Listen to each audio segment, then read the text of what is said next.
Assalamualaikum warahmatullahi wabarakatuh.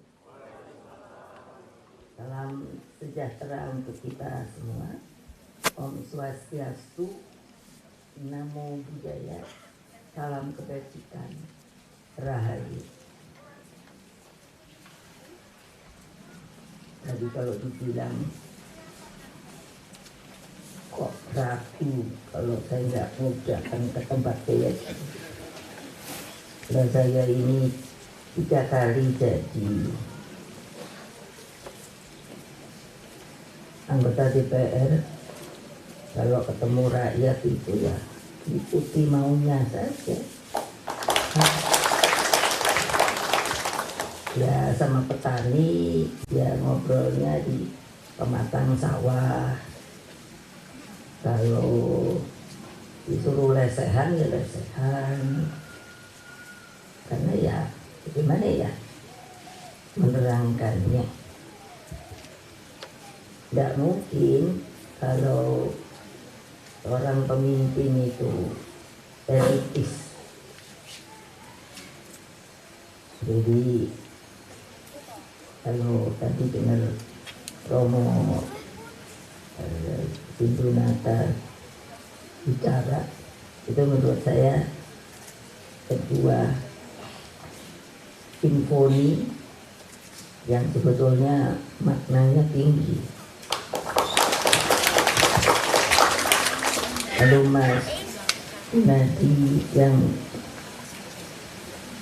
ketemu waktu di Lemhanas, mengapa? Karena begini, waktu Lemhanas itu kan yang mendirikan Bung Karno. Dan dalam pidato pertamanya beliau mengajarkan sebuah ilmu yang menurut saya mungkin kalau di luar negeri sudah diketahui, waktu itu di Indonesia belum populer, yaitu ilmu geopolitik. Nah waktu itu Ketua Lemhanas mengatakan untuk membuat patung muka Bung Karno. Saya tentunya berterima kasih. Tapi ketika kami datang untuk juga membuka, kok ternyata kecil ya. Jadi saya bilang sama Ketua Lemhanas, udah gini aja lah, kalau kurang duitnya udah saya yang bikin, saya gipi. Makanya kalau lihat di sekarang di depan Lemhanas itu kan ada patung Bung Karno besar ya, karena bukannya apa, karena banyak orang pada waktu saya baru masuk politik, kalau saya bicara selalu saya disamakan atau diidentikan. Tentu saja ibu anaknya Bung Karno. Terus saya selalu dengan enteng mengatakannya begini, bila saya mau siapa, ngaku anaknya Pak Badu. Kalau saya memang anaknya Bung Karno, ya saya anak biologis, tapi saya juga mengikuti sebagai anak ideologis. Jadi kalau kayak Mas Tugari, Romo, Mas Putet itu udah apalah. Apalagi kalau Romo Bendi kan di BPIP, saya bilang Romo kok gak kalem ya. Jadi orangnya kalau ngomong tuh apa gitu. Terus saya bilang Romo, itu tuh Romo loh. Buka rahasia sedikit. Ya beliau ikut kami lah bareng-bareng di Badan Pembinaan Ideologi Pancasila. Jadi mungkin tahu nama tapi sosok juga sudah tahu. Tapi saya kadang perlu enggak ya sebenarnya Megawati itu siapa toh gitu. Jadi saya mesti mengenalkan ciri saya. Kalau tadi selalu, sekarang di Subyo dengan profesor, doktor begitu.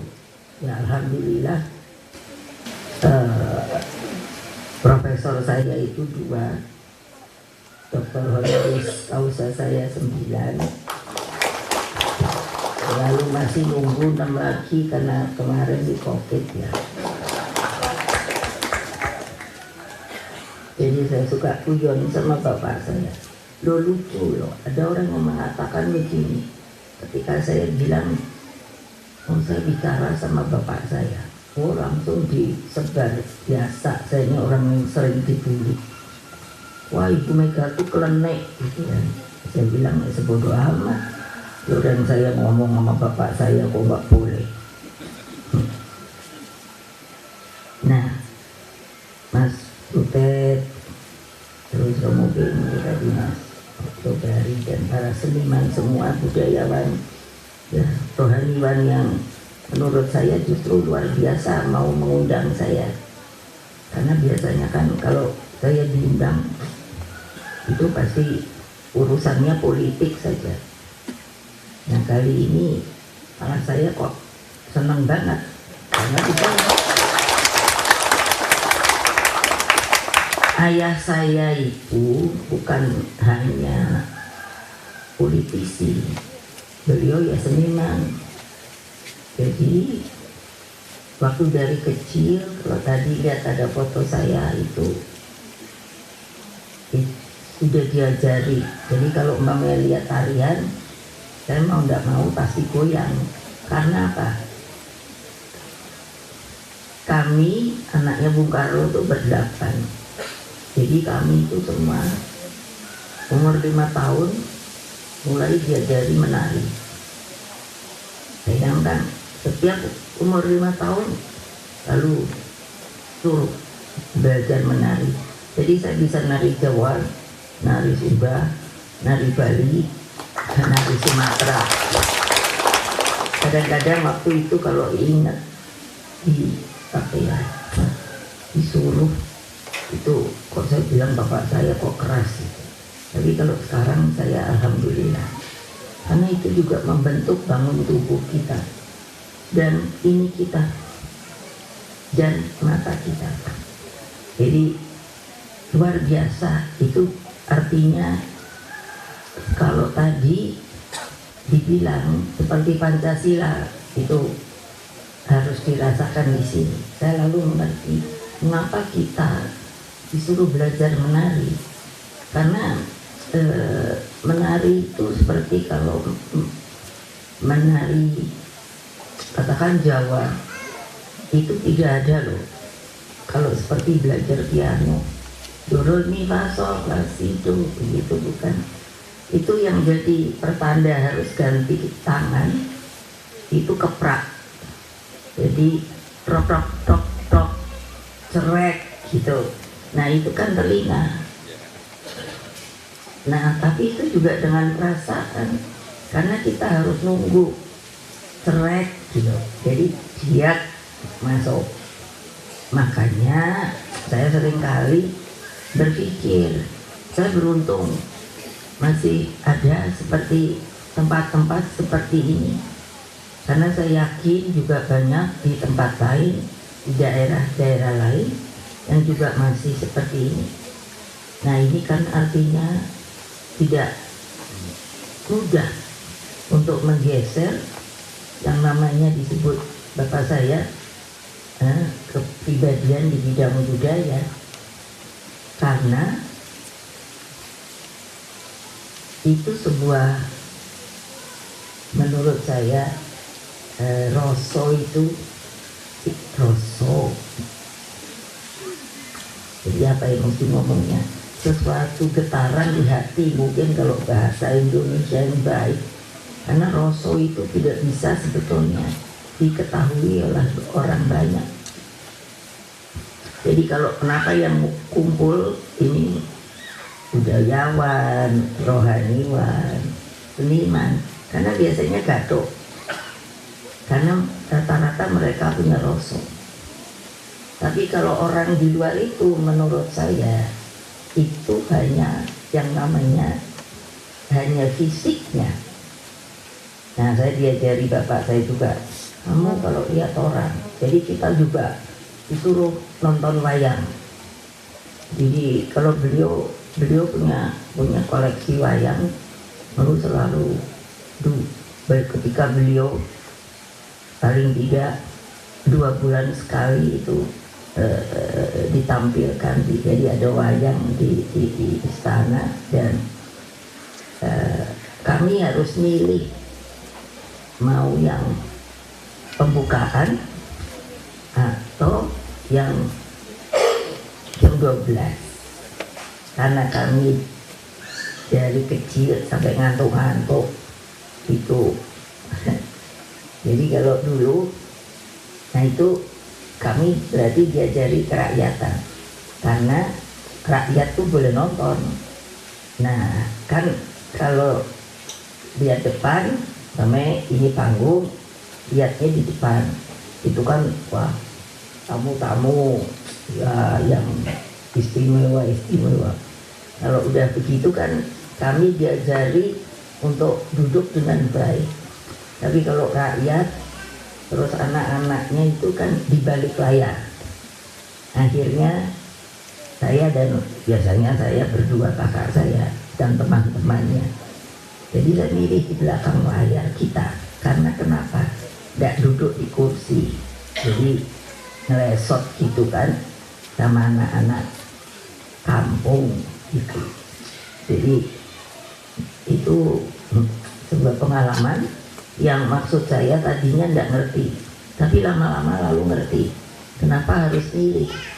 Jadi kalau yang pembukaan itu kan kalau isinya wejangan aja panjang lebar gitu ya. Nah tapi kalau jam 12 itu kan istilahnya goro-goro. Nah itu paling senang ya, karena keluar itu ini. Iya, kan Petro, Gareng, Semar, apa namanya itu, Bagong, itu kan melucu. Terus Limbo sama Ayu terus Canggih dan Limbo itu kan tidak membuat kita ngantuk. Jadi kalau disuruh nonton wayang ya itulah yang kami tonton. Tapi kan setelah makin besar kami merasa inilah pembelajaran secara tidak langsung untuk menanamkan kehidupan manusia dan alam, tapi tentunya dari cara Jawa ya. Oh begitu toh, yang beginilah, begitulah, jangan apalah, begitulah, kesatria kayak apalah, begitu. Nah yang jadi persoalan sekarang ini, karena bapak-bapak ibu-ibu, saya makanya sampai ditugasi sama Bapak Presiden menjadi Ketua Dewan, yaitu Badan Pembinaan Ideologi Pancasila.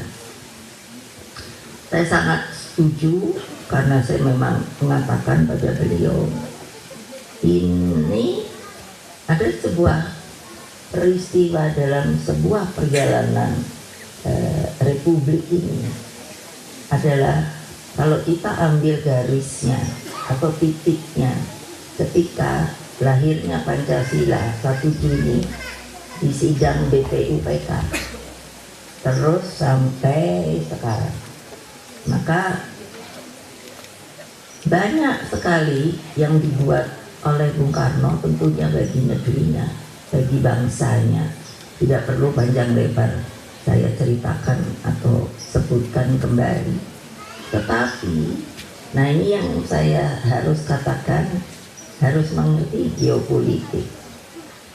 Bayangkan Indonesia terjajah 3,5 abad. Bayangkan saya hitung kalau satu generasi 70 tahun, itu berarti 5 generasi. Coba bayangkan. Saya tidak bisa terbayang, apalagi ketika Jepang masuk, ada namanya Romusa. Saya lihat fotonya. Dulu masih, saya tidak tahu sekarang masih ada enggak. Dokumentasi yang kalau dulu kan, kalau sekarang kan video, dulu kan pakai pegulungan film itu loh, apa namanya, nah ya itu kan begitu. Jadi bagaimana waktu zaman itu. Nah saya tidak akan lupa ketika ibu saya itu disuruh oleh bapak saya menjahit bendera merah putih, kan ada fotonya. Jadi ketika saya mulai cukup besar bertanya, waktu itu ibu tuh takut apa tidak? Beliau pun seorang seniwati, sangat apa ya, indah suaranya kalau mengaji. Nah, jadi beliau bilang, siapa yang tidak takut? Tapi saya percaya sama bapakmu bahwa suatu saat kita akan merdeka. Nah, kalau dilihat pembicaraan itu kan hanya sekedar omongan, tapi kan ketika beliau bilang, saya percaya pada bapakmu, itu bukannya ini, bukan pikiran ini, tapi ini, itu keyakinan. Nah, ini yang membuat saya sebetulnya mengapa ketika ibu datang, apa tahu Oma Petro iku, bukan gitu. Karena saya suka dengar kan cerita yang namanya waktu kalau dibilang kalau lagi goro-goro itu kan, terus Petro itu kan kalau punang kawan kan mesti duduk di bawah, lalu kan apa, tidak boleh ngomong. Kalau rajanya lagi duduk hanya bisa jawab, tidak boleh ngomong gitu.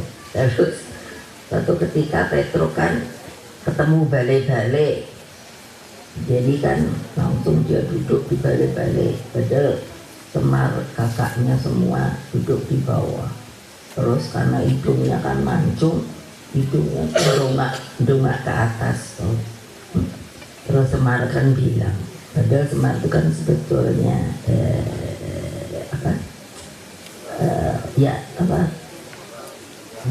pengejauhan tahan seorang dewa.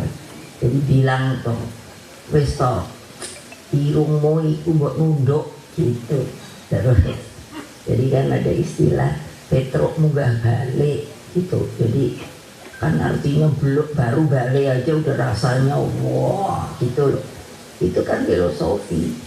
Nah jadi kalau saya dengar gitu, makanya kalau sekarang saya perhatikan di dalam perjalanan sejarah Indonesia yang saya bilang dari 1 Juni, makanya kenapa sekarang selain saya sebagai ketua umum lalu diberi pula penugasan untuk membawahi BRIN, Badan Research Inovasi Nasional, karena saya bilang pada Pak Jokowi, Bapak, kalau Bapak tidak punya keberanian untuk menyatakan bahwa 1 Juni itu adalah lahirnya Pancasila, maka saya tidak tahu kehidupan Indonesia ke depan ini bagaimana. Jadi waktu itu kami berdiskusi, karena itu saya bilang di dalam sejarah dari sini kalau sampai sekarang, kalau saya lihat ini persoalan politik dan masalah geopolitik. Mengapa ketika zaman Pak Harto, saya dengan segala hormat saya harus atau zaman Orde Baru, mengapa kita melihat itu bahwa ada sebuah penyimpangan sebenarnya sejarah. Jadi gampangnya, saya di Lemhanas sudah mengatakan begini, kalian mau mikir ya, saya bilang coba ya, peristiwa itu jangan lihat saya anaknya, tapi berpikirlah logik dan objektif. Pada waktu itu Bung Karno sudah diangkat oleh MPR sebagai presiden seumur hidup. Nah, ketika Pak Harto menggantikan, keluarlah sebuah tak yang namanya Super Smart yang mengatakan bahwa Bung Karno diturunkan itu karena melakukan ada indikasi, itu istilahnya bekerja sama sebuah partai PKI yang berlarang. Coba pikir tenang-tenang, mikir Nah itu sampai mikir, sampai saya bilang, kok bapak saya kan nggak bisa mikir ya, kalau benar. Duh, ngapain dia yang mesti Bung Karno kerjasama sama sesuatu kata yang terlarang, karena itu ada perintah Super Semar. Padahal beliau ini udah seumur hidup loh. Coba tolong pikirkan. Artinya, nah ngapain orang Jawa enak-enak presiden seumur hidup loh. Orang sekarang aja masih aja mau dirubah-rubah. Loh, padahal kita sendiri yang bikin ya, jangan kelamaan. Nah, sekarang mau dirubah dan lain sebagainya. Saya bilang kenapa orang Indonesia tidak konsisten ya? Yang kalau udah putuskan dia jalankan gitu loh. Ini yang tidak ada sekarang menurut saya. Jadi selain tadi menanamkan kecintaan kepada negeri ini, itu sekarang juga saya lihat kurang. 2 hari lalu saya juga memberikan, karena itu sebuah keharusan dari keputusan presidennya untuk mensosialisasikan, menginformasikan Badan Pembinaan Ideologi Pancasila itu dengan apa arti Pancasila. Saya terus terang saja bilang, karena saya sudah mikir pada diri saya, alah paling juga orang bully saya. Betul, boleh lihat. Karena apa? Ini kan tahun pemilu. Kita tahu bahwa semua orang tentu berharap calonnya menang. Tetapi saya bilang pada media kayak gini, saya bilang kamu kalau ngomongin saya bullying, kalau sekarang saya diam, tapi nanti awas ya, kalau kamu membuli saya lagi, kalian saya suruh. Iya dong, karena artinya media pun sudah tidak punya kode etik jurnalistik. Saya kenal Pak Yakob Utama, itu sangat intens bertemu. Kompas itu namanya dari Bung Karno. Saya tanya pada bapak saya, kenapa bapak kasih nama sama media itu Kompas? Karena saya yakin dia kan juga bagian dari Kompas. Kompas artinya arah. Jadi saya sudah bilang juga pada Kompas, jangan loh kalian berubah. Kalau memang mau berubah mengikuti zaman katanya, ya rubah nama Kompas itu. Karena media kita betul-betul sangat menurut saya menuju seperti media dari negara-negara liberal. Nanti pasti kan ada quote Ibu Mega mengatakan bla bla. Ya tapi saya biarin aja. Tapi saya suka bilang juga, kalian tuh jangan pengecut. Kalau kamu digitukan bagaimana rasanya? Daripada gitu, kamu datang ke saya sini, nggak ada tuh yang datang. Artinya apa? Hanya berani ngomong di belakang. Mengapa saya mengumpamakan seperti ini? Karena artinya sudah tidak ada rasul. Saya suka bilang sama adik-adik wartawan, jangan dong begitu. Kalau orang tuamu dibegitukan bagaimana? Kalau dirimu sendiri dibegitukan bagaimana? Sama rasanya. Artinya kan mereka seperti tidak punya perasaan. Hanya ingin, wah nanti kan ini booming di media dan lain sebagainya. Kalau saya ngomong gini, saya bukan keluar konteks. Karena apa? Kamu sudah tidak ada lagi yang namanya peri kemanusiaan yang ada di Pancasila itu. Kalau kita saling menghormati, mana bunyi saling menghormatinya? Apa hanya lip service? Hanya kalau kita ketemu, wah petinggi gitu, sampai mantuk-mantuk gitu kan, saya suka liatin ya.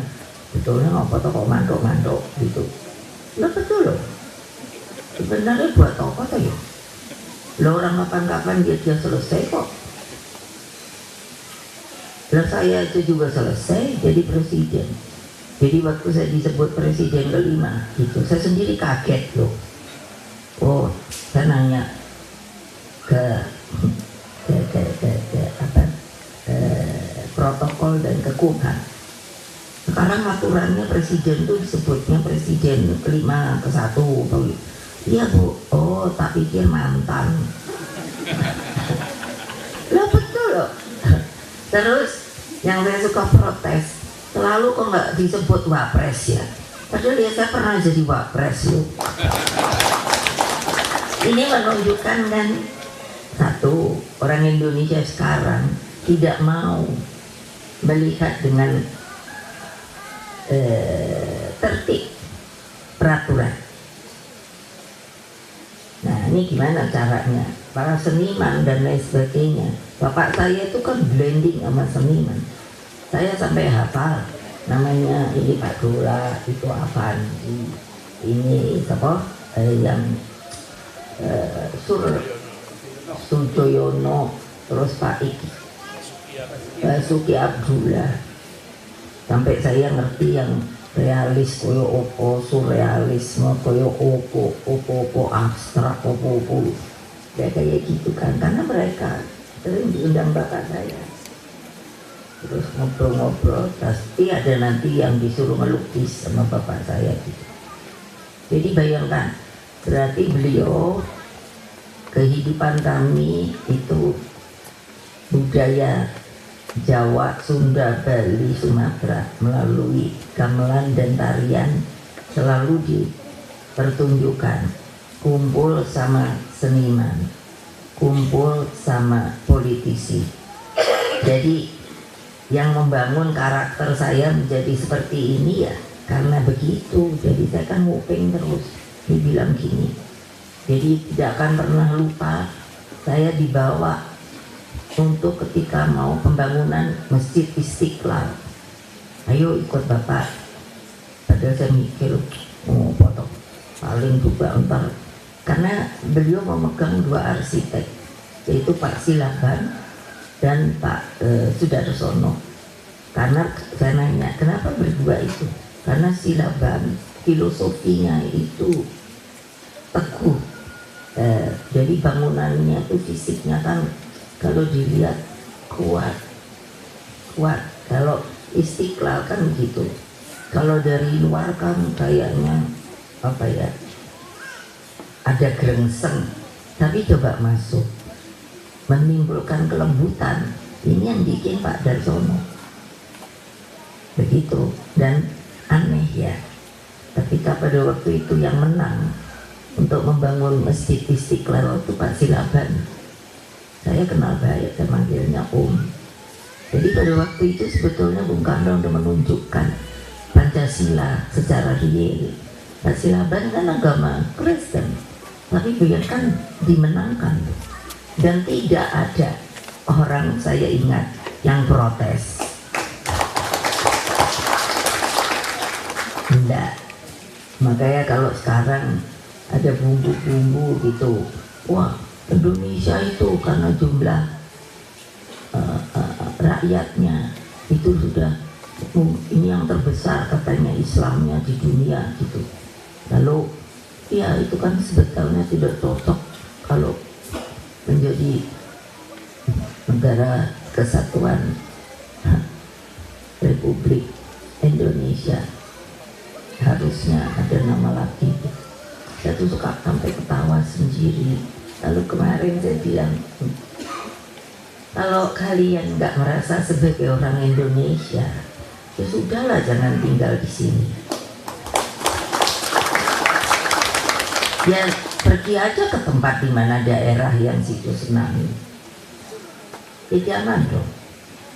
Artinya kewibawaan apa yang telah dibangun beribu tahun dari sebuah yang sebelumnya disebut Nusantara ini, itu masa terus hanya karena ada sebuah jumlah itu lalu ingin ditiadakan yang lain. Saya suka bilang, oh, nah kalau itu kalau yang non muslimnya lalu mau dikemanakan?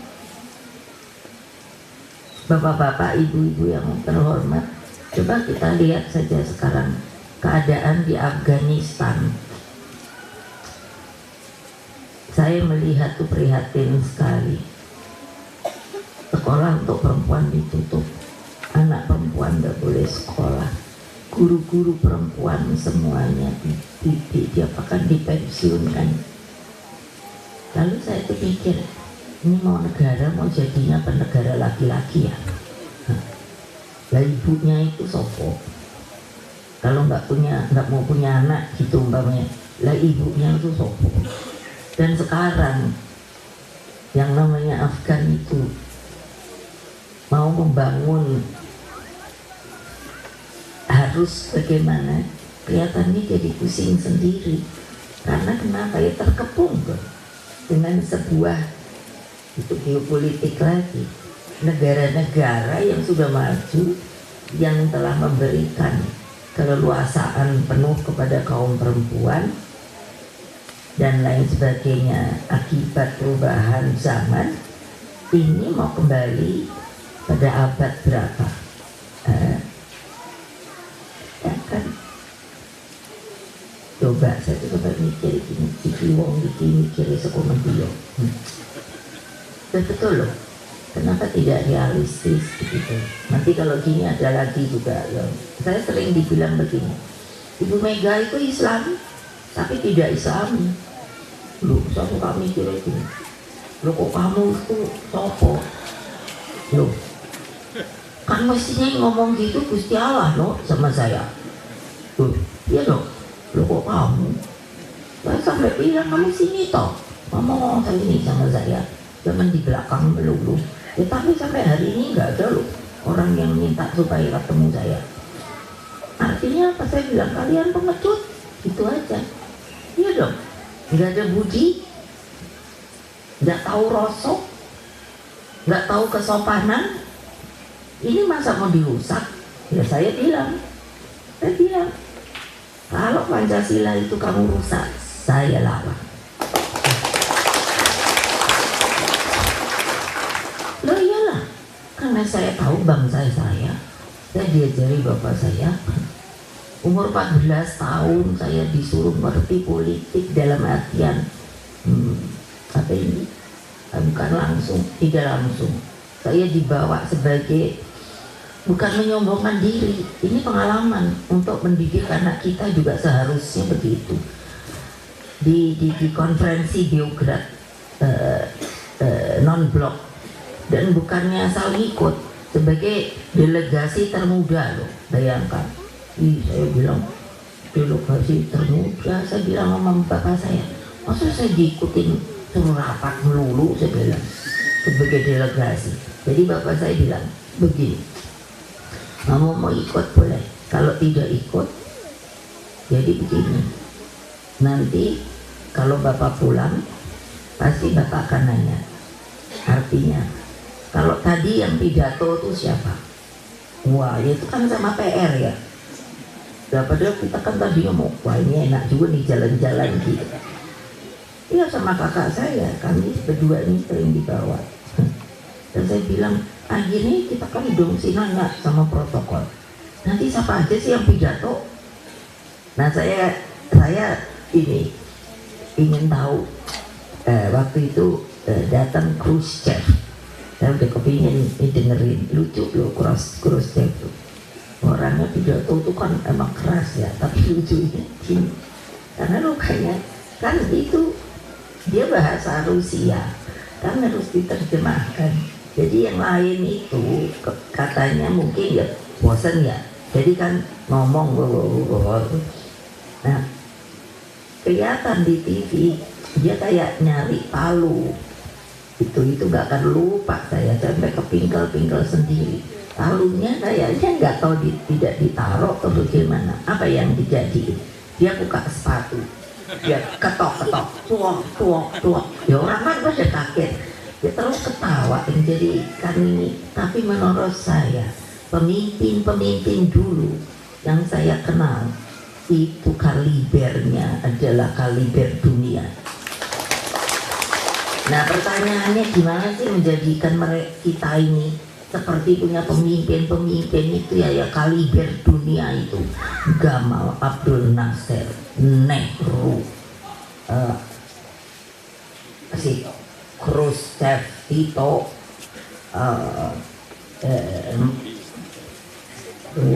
apa sebenarnya? Lah iyalah kalau bapak saya ya udah pasti no. Ini yang saya temukan. Ini Nehru udah belum disebut tadi. Lah iya, banyak lah yang saya lihat. Aduh, yang tidak ada menurut saya. Nanti ya gitu. Oh ibu bisa, ibu Mega banding-bandingin. Lo ya dibandingkan dong. Lah boleh dong. Supaya maksudnya harus ada kita punya seperti itu kembali. Yang benar-benar kelihatan gitu loh. Apanya ya. Ya, auranya itu. Yang namanya Nehru itu kan saya disuruh manggilnya uncle semua, itu lembut banget, tapi bayangkan dia sama bapak saya ini sangat akrab. Jadi satu mikir kenapa manusia itu bisa seperti itu ya. Jadi menurut saya apa? Karena mereka adalah produk ketika banyak negaranya itu belum merdeka. Jadi pengasahan lahir batinnya itu kelihatannya sangat berjalan aktif. Kita tadi saya bilang merdeka sekarang merasa bahwa nggak perlu lagi, sudah merdeka ya merdeka aja. Banyak loh mahasiswa ketika ngomong sama saya, terus kamu tuh mesti belajar sejarah loh yang baik loh. Bu buat apa, itu kan masa lalu. Kalau udah merdeka ya merdeka aja. Waduh pusing dia. Kalau generasi muda kita gitu, itu berada dalam zona nyaman loh. Dan kecenderungannya menurut saya, kita kelihatannya akan begitu kalau tidak segera diingatkan. Makanya ya itu saya dibully, biarin aja. Kenapa? Ya enggak apa-apa. Tapi kan hakikatnya ingin mengembalikan pada track yang benar, bahwa secara Indonesia itu sebetulnya sudah ada jalan, karena Bung Karno kan sudah bicara, itu ada loh di 1 Juni ketika ada diskusi dengan Pak Sahrir mengatakan maunya itu pintar dulu bangsa nih baru merdeka. Kalau Bung Karno bilang nggak bisa, kapan kita mau merdeka, kapan kita mau diberikan keleluasaan untuk pintar. Jadi merdeka politik dulu. Nah ini kan tidak diajarkan. Baru kemarin sudah dari pendidikan kita minta untuk kembali melahirnya Pancasila itu harus menjadi pembelajaran di sekolah formal, non formal dan lain sebagainya. Dan saya sedang meminta untuk kepada lembaga itu lain juga harus tahu, karena saya bilang kamu tuh kan mestinya bertanya, who am I? Siapa kamu? Kok bisa kamu hidup di sini? Kamu kok nggak mikir? Kalau lihat dari geopolitik, Palestina masih begitu. Terus banyak migran yang nggak punya rumah ke sana, nanti kalau udah nggak bisa dapat hidup, loh gini tuh guyuk gini itu apa nggak enak ya? Udaranya enak. Saya tadi lihat, saya nih seneng tanaman, terus saya lihat ini bambu betung, saya kagum banget. Wah kok ini kuat banget ini, udah sampai segini gede ini.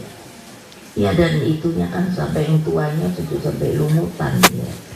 Bagus, jangan ditebang. Oh kalau di daerah di ibu kota bambu betung kalau udah besar aja langsung hilang besok. Tuh ya karena ya memang saya ngerti perlu, tapi kan mesti menghormati juga pohon. Ini betul ini karena daunnya tidak daun besar. Jadi daun besar itu kurang efektif untuk menangkap CO2 dan mengeluarkan oksigen, supaya ini sedikit saya alihkan. Nah, kalau daun kecil-kecil ini semua saya lihat, oh bagus ini daun kecil-kecil, dia sangat produktif menghisap CO2 dan mengeluarkan oksigen, makanya kan seger ya ini. Loh. Coba di Jakarta itu, makanya saya sampai suka batuk-batuk, jadi alergi debu lah, alergi polusi itu kan, aduh, sampai saya bilang sama Pak Jokowi, niku IKN niku seger apa ora? Ya, kalau beliau suka bahasa Jawa, ibu kok nanya, bahwa orang itu tanah gambut, aku bilang panas loh, jadi mesti tanami pohon yang banyak loh. Terus ya sudah gitu. Ya lupa, gambut itu airnya asam, bukan basah, jadi sulit kalau untuk ditanami pohon. Nah, banyak kan kalau yang saya ngomong. Tak dulu, saya mesti pulang jam berapa? Iya, karena kan udah selalu harus mengikuti jadwal. Nanti kapan-kapan boleh nginep sini. Makanya jangan dipikir kalau saya sudah presiden atau bombo itu. Saya suka mikir. Jadi saya kemana ya mau cerita lagi. Tapi semuanya sebetulnya konteksnya itu Pancasila. Seperti sama jenderal-jenderal. Saya selalu sekarang senang banget ngomong dari Lemhanas. Saya bilang sama jenderal-jenderal satu Lemhanas, kamu pikir yang objektif, realistis, aku bilang. Yang tadi saya katakan, jangan kejadian lagi model kayak gitu. Nah, yang namanya hanya dari melalui perundang-undangan itu dimanipulasi saja. Ayo, yang bagian perundangan pikir baik-baik. Kita yang mana? Saya baru setelah besar kan, dulu kok melalui manipulasi ketatanegaraan Indonesia. Dulu bapak saya kok dibilang begitu, padahal beliau dibilang proklamator. Wah, bapak bangsa. Udah gitu dipelorotkannya gitu modelnya. Cobain kayak nggak ada lagi yang lebih sopan, ngono loh. Lah betul. Karena gimana nih? Kok gitu sih? Itu yang saya bilang, kok nggak ada peri kemanusiaan ya? Nah udah gitu baru kan terus pelin-pelan yo. Nah setelah kelihatan waktu saya PDI kan itu, ya PDI saja saya sampai mikir, aku kisah apa tuh? Betul, dipanggil polisi 3 kali, dipanggil kejaksaan, saya tuh sampai mikir PDI-nya aja sah, saya dipanggil ini apa tuh? Gitu kan? Lah masa saya mau berkhianat sama bapak saya? Udah paling enggak. Kalau saya umpamanya mau berontak sama Pak Harto, itu kan pemerintahan Republik Indonesia, itu kan logika. Loh, ya nggak mungkin lah negara yang dibuat, pemerintahan yang dibuat oleh Bung Karno, ketatanegaraannya dengan Undang-Undang Dasar 1945, dengan Pancasilanya, boleh bilang Trisila, boleh bilang Ekasila, lalu itu guyupnya kita dengan gotong royong. Beliau bilang gotong royong itu aktif, bukan statis sebagai kekeluargaan. Karena apa? Siapa aja kayak gini, oh yuk guyup yuk gitu. Lah kalau keluarga bukan. Ya wes berani. Kono lah keluarga apa bukan? Buatan ya ora no. Nah, itu kan jadi perkumpulannya kan statis. Iya, kekeluargaan itu saya sangat mengerti. Orang lain tidak boleh masuk, namanya keluarga itu loh. Tapi kan kalau gini, satu ide, satu rasa, semuanya kan gumun apa guyop akibat Pancasila itu. Saya suka loh kalau ada orang, ibu Pancasila itu apa sih? Ngosek tau, ngosek. Lo udah baca buku Pancasila belum? Saya kalau udah lo gitu, saya udah mulai jelek itu, supaya tahu. Lo saya diajari sopan santun, tapi kan kalau udah lo gitu, iya udah saya pikir awas lo ya gitu. Lo udah pernah baca belum buku Pancasila? Belum. Sudah, jangan mau diskusi apa ntar pokrol bambu, baca dulu. Nah, udah, ntar janjian kalau udah baca sini ketemu lagi. Apa yang mau ditanyakan gitu ya. Banyak itu anak-anak mahasiswa akhirnya apa yang kamu mau tanya, ketemu lagi. Oh enggak, kita udah ngerti mbak, dulu kan manggilnya mbak. Ya wes, jadi kamu sendiri nggak mau nerima Pancasila. Saya bilang bodoh, bisa kamu bikin model kayak gitu Pancasila itu, aku bilang. Bikin skripsi aja koyok ngono, aku bilang. Koyok ngono itu kan sebuah ide, makanya ideologi, idealisme orang banyak negara. Saya ini kalau saya suka pikir gini, kenapa kalau di dalam negeri ya, kalau elitis, elitnya kayak kalau melihat saya itu kayak separuh mata loh. Tapi kalau di luar negeri kok saya di studio ya. Jadi aneh saya mikir, itu kok kebalik ya. Mestinya kan di Indonesia ya orang tahu itu Ibu Mega punya pendirian gini-gini. Bukan mau menyombongkan diri, bukan. Saya ingin bukan transformasi, apa namanya, menunjukkan bahwa Republik ini dibangun dengan susah payah. Kemarin juga saya tanya, kalau ada jadi ceramah di Angkatan Darat atau apa, saya bilang, waktu kemarin, tapi sedih juga saya waktu di BPIP itu lembaga negara, kementerian dan lain sebagainya. Ketika saya nanya, siapa yang pernah lihat datang ke Taman Pahlawan? Itu sekitar 800-an orang, katanya bisa sampai 1000. Itu kali yang ke Taman Pahlawan itu kali cuman 20-30. Saya pikir mana ya kok nggak pernah ya. Bayangkan itu kan berarti betul-betul fisik merupakan sejarah bangsa loh. Nah, coba saya tuh mikir, wah saya seneng banget kalau lihat itu film dulu ketika Vietcong umpamanya itu patriotik, heroik banget.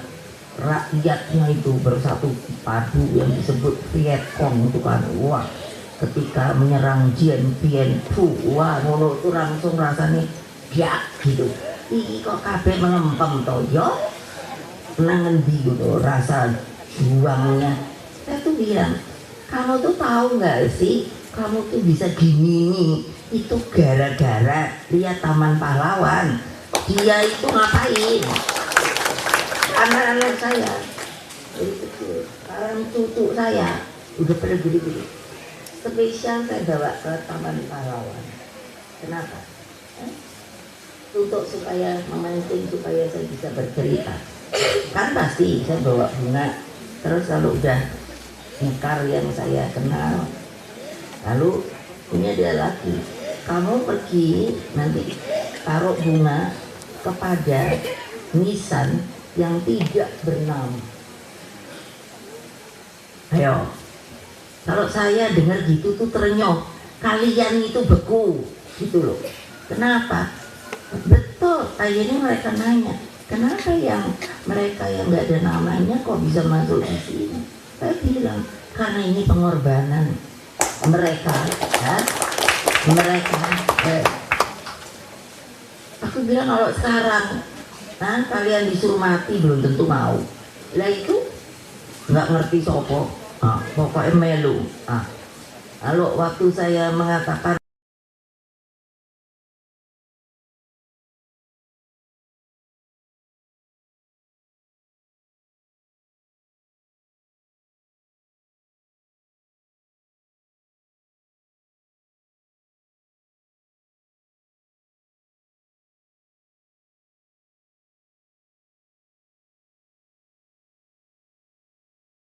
mati luar biasa loh bagi saya.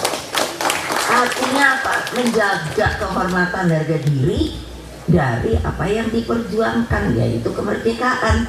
Kok setelah merdeka malah meleot, malah ngomong koyo sinis, Ibu Mega teriak-teriak. Nah, baru sekarang mulai bersemangat lagi. Well, aku bilang karena itu mulai tak agak-agak ngancem. Siapa yang tidak akan mengucapkan kata merdeka keluar dari tempat ini. Gitu, keren tau Bu Mega. Ya iyalah, lalu meleot. Nanggepnya apa bro? Nggak tahu itu. Sampai nggak bernama, aku tuh sampai nangis supaya. Kue itu sopo ya. Kalau sekarang kan sebenarnya bisa. Kalau dengan forensik, ya dilihat lagi DNA-nya. Lah tapi namanya sopo ya tuh. Keluarganya nangan dia tuh. Saya bilang sama anak cucu saya, kamu bisa sekolah ke luar negeri, kamu bisa makan seperti ini. Itu karena mereka loh.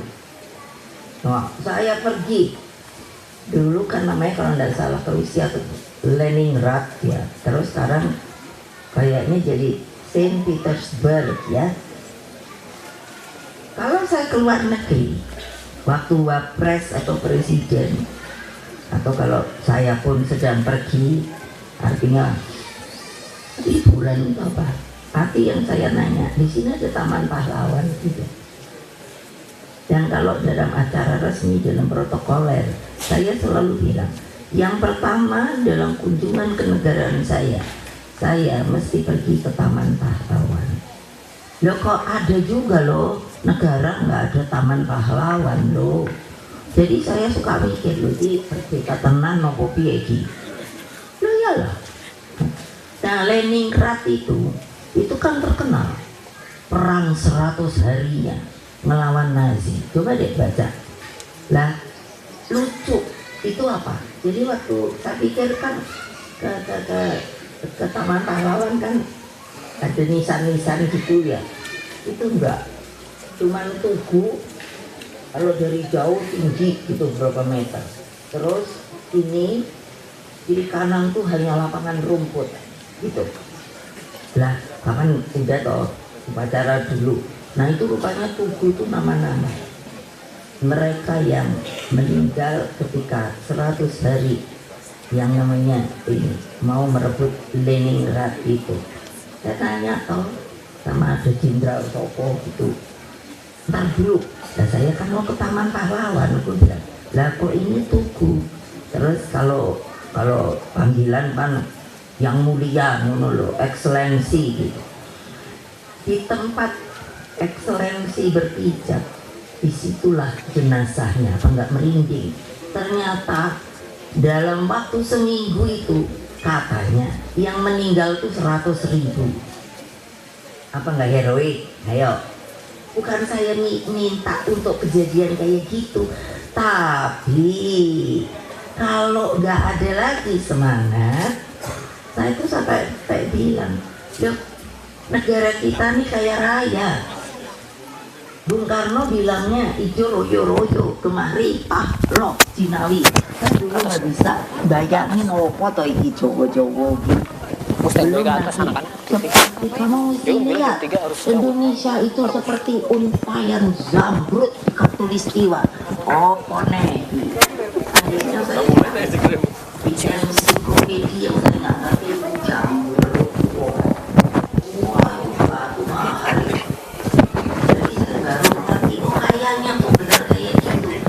Iya kata bapak saya, makanya kita sampai dijajah sampai 3,5 abad. Tapi kok ada tidur ya Allah. Ada perlawanan, tapi bukan perlawanan menyeluruh, tapi perlawanan karena daerah. Yuk, bandara. Makanya bapaknya Standby ke bandara. ini harus dilawan secara menyeluruh. Hanya dengan merdeka politik. Nah, itu. Saya kalau nggak ngerti gini, kita terus piye no? Lah nanti kalau kamu ada yang nyerang aku tuh suka begini. Karena kaya raya. Mbak datang dari timur Maluku, ayo Ayo kalau ada yang mau namanya, saya usulan. Saya tanya waktu itu di Lembaga itu. Mulai tua ini memori kalau dipanggil yang keluar yang belakang dulu. Depannya terus jadi dipotong. Karena kalau saya ngomong udah ketahuan nih Bu. Jadi ada nama. Terus saya tanya nih di Lemhanas.